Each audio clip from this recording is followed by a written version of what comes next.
This is the Dovetail website at dovetail.com. The first thing that jumps out at me is these sort of hand-drawn style elements, and I think that's intentional because, first of all, the visual style, the color palette of the website is quite plain. It's black and white, apart from this use of blue. And so when you pull back on the visual style and the color palette elsewhere in the website, things like a relatively standard color like blue really start to stand out. And so that's a very good use of sort of de-emphasis and emphasis. And it means you don't need to use much of these visual techniques like this blue here to stand out and grab people's attention. So that's quite a nice sort of elegant way to approach it. I think the second reason they stand out is the contrast in style. So if you look at most things on this website, it's very, not necessarily plain, but simple. And they've got the straight lines here, some rounded corners, some simple, subtle drop shadows on these elements. And there are some tilts here, but generally the style of everything is quite pared back. And you can see that in the sans serif as well. And then so suddenly it's almost mechanical in some ways. And so to have this hand-drawn element added in, that's really a contrast, not just in color, but also in visual style, in the, let's say it's a difference in the way that two different styles of painting would be different. And so they've used a few different sort of choices here to make these stand out, and that's quite nice. The same thing that, just like with the tilts on these, you've got this checkbox is tilted and these three sort of small portraits are tilted and scattered around. And that's in contrast to the relatively structured and orderly text it's inside. So I really like this, especially the fact that these scattered portraits spill over and cover up some text above. It feels like they were added afterwards. They're a second sort of element added into the composition. And normally that might feel bad, but in this case, it's so intentional that it feels good. It's a nice, pleasant contrast, and you can't help but be drawn in and find these quite sort of fun. And so, like I said, the tilting on these otherwise quite standard containers echoes some of the tilting they're doing here. So that's a nice way to sort of carry on this motif. As well as for each of these containers, they would maybe look a bit plain, maybe slightly boring otherwise, but they've used large text, which always sort of draws the eyes. But they've also used these hand-drawn elements, just like the ones in the title, to frame things. So you can see here, there's just one above the container. Here, there's one overlapping the corners or the edges. Here, there's one sort of, this sparkle is interacting or sort of anchored to the top right corner of this container. And so that's quite a nice way to approach it. And it also means that you can kind of theme each one.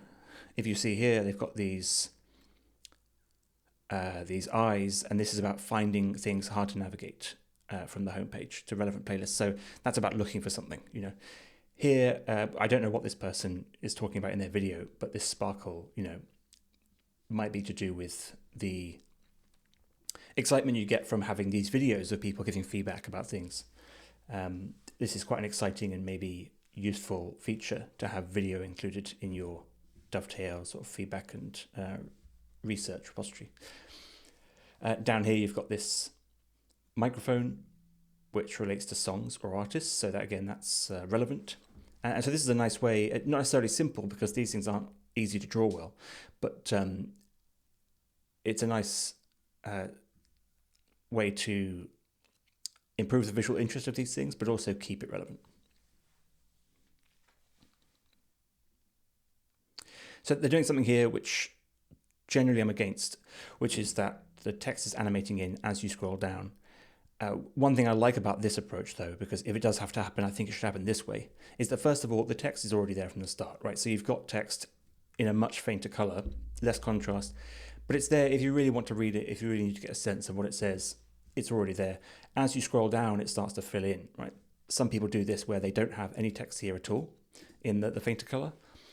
And so you're waiting for each piece of text to animate in, and maybe you read faster than they animate it in. And that's the last thing I like about this, is that as you scroll down, it animates in very quickly. They've done a very good job of making sure by the time it reaches, anywhere near the middle of the screen, it's already appeared. Some people who approach it this way or approach this, use this pattern, they have it so it's animating in somewhere near the top of the screen. And at that point, you're probably not interested, you're probably moving on. And so you're a bit annoyed and maybe distracted by the fact that this text keeps animating in as you scroll. But here, I get to customer is maybe in the let's say the lower half of the second third of the screen. I don't know how to describe that best, but it's about 60% of the way down the screen. And so you're already able to read this, whereas that they could have made this much slower just to, bask in the animation, at which point you'd be a bit annoyed about finding it harder to read. I also like these. The page background is full white side to side, but as you scroll, it starts to pull in and act as a container, right? So this is saying, and this is using animation in a good way, it's saying that this section's over in more ways than just the divider here. They're putting a whole container around the section, they're pulling it back, making it smaller, and so they're really emphasizing the fact that section is no longer as important, and now you should focus on this next section. And the same, they're doing the reverse here. So they're introducing the next section by starting it in this white container and making that wider as you scroll down. And so that's a very nice way of using animation to reinforce that concept beyond just the simple divider between background colors, which most websites will use. But also, I think this is a great example of animation used well because it's subtle and it doesn't really stop you from reading the thing that's coming up. They're not animating the content in as much, they're animating the structure around the content. And that's an important difference, and it's one that I much prefer. Again, they're using this illustration inside, so in line with text. I really like this as a continued motif because they can keep the rest of their design very simple, maybe focused on the content itself. This is very easy to read, this is very easy to read. They can use these very, let's say, orderly layouts, structured layouts down here. But they can still add that personality in, still add that sort of human touch, that element of playfulness into the title, and it doesn't really get in the way of the rest of the visual style and the layout of the page.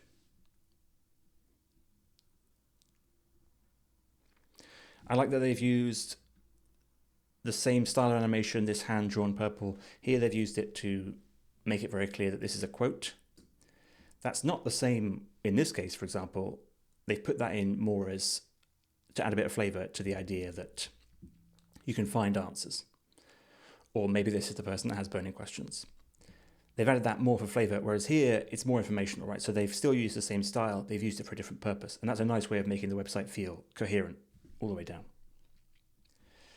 Again, they're using the same purple colour, but now for something else. So it's to highlight the important text in the title, and it also is animation, right? So this is more movement, more playful, and so far they've used the purple for the more sort of playful things. Here they're using it to highlight something, but it's still a bit playful because it's cycling through, it's animated.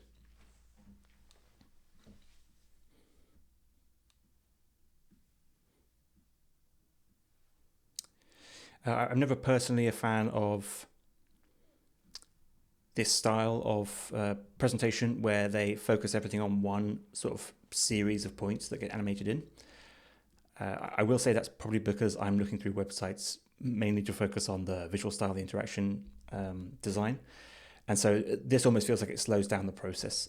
I think if you want to get to know Dovetail as a product, it's quite nice that they're taking you through with this animation how something gets started.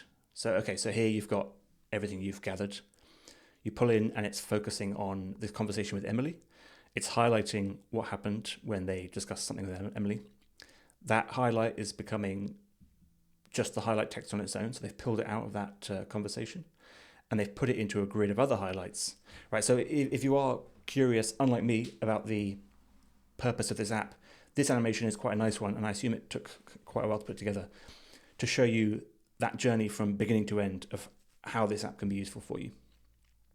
And so here they're sort of only focusing on the ones that have the same color because they relate to the same topic, and sorting them and then putting a group around them. So that's a great way to show, if you're focused on it, if you're trying to learn more about what Dovetail actually does, I think that's a great way to show the process it goes through.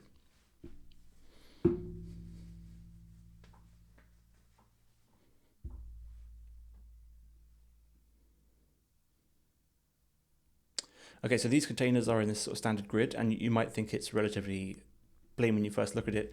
When you hover over it, suddenly you get the you get an animation for this section at the top, but also you get this extra little sprinkle that appears. And so I think if you just start playing the animations, sometimes the animations are so subtle that people don't necessarily notice that they're playing.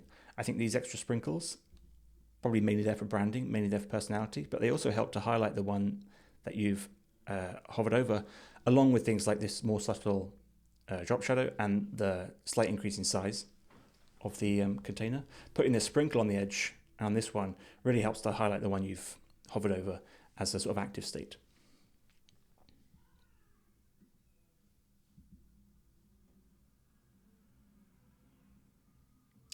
Okay, I quite like this approach of you've got this title in front of the grid and the button here. As you scroll down, they're keeping this front and center, so they're really focusing on, helping you focus on the right thing as far as they're concerned, which is the main call to action. But they've got this huge grid of companies that have used the product, this social proof in the background. So I like this as an efficient use of space, as a way to keep you focused on what's most important, but also as a way to really show how many people have used this product and potentially, hopefully, recommend it. So this is nice, and usually what you see is just a container at the end with the call to action or a grid up the top of the logos, and you scroll past it pretty quickly because it's generally not a very long grid. Another way I've seen more often is that you have the series of company logos of social proof scrolling in from left to right. And that's quite nice because you can fit a lot more logos for companies into your website, but also you can't see all of them at once. This is giving you a much better sense of how many companies are using this thing, because there's some big names in here like Starbucks and Universal. So as you're scrolling down, you're getting a much better impression, I think, of both the number and the types of companies that are using it, but you're not being allowed to focus on those as much as the call to action. And I quite like this as a final call to action. It looks like there's something interesting going on, maybe a bug with this container at the end, because it's pulling away from what is otherwise just a standard full width section. I'm not sure. But I quite like this as a final call to action because it's echoing that first section of the page, right? So if I go back to the top, you've got the text, large text with the purple sort of hand-drawn elements. You've got the call to action down here, and you've got this grid of these tilted containers. Now, if I scroll to the bottom, again, you've got the large text with the animation. I think the text is even larger. I don't want to compare too closely, but I think it's even larger. It's more focused, and so that makes sense. As you've now seen it all, we're going to focus you just on the idea of signing up. You've got the button, just a single button rather than up there. There was, I think, more than one button, and then down here you've got this echo of the tilted containers to remind you how much people like it. They're not really there for you to read them. They're there to remind you that you've already seen that people like Dovetail. And as you scroll down, even if it is slightly buggy here, they've got this, again, this container shrinking inwards effect, which leaves you with the footer. And so it's quite nice that this footer is left in this sort of negative space below the content of the website, which is in this container. And they've gone for the massive footer company name, which is appropriate.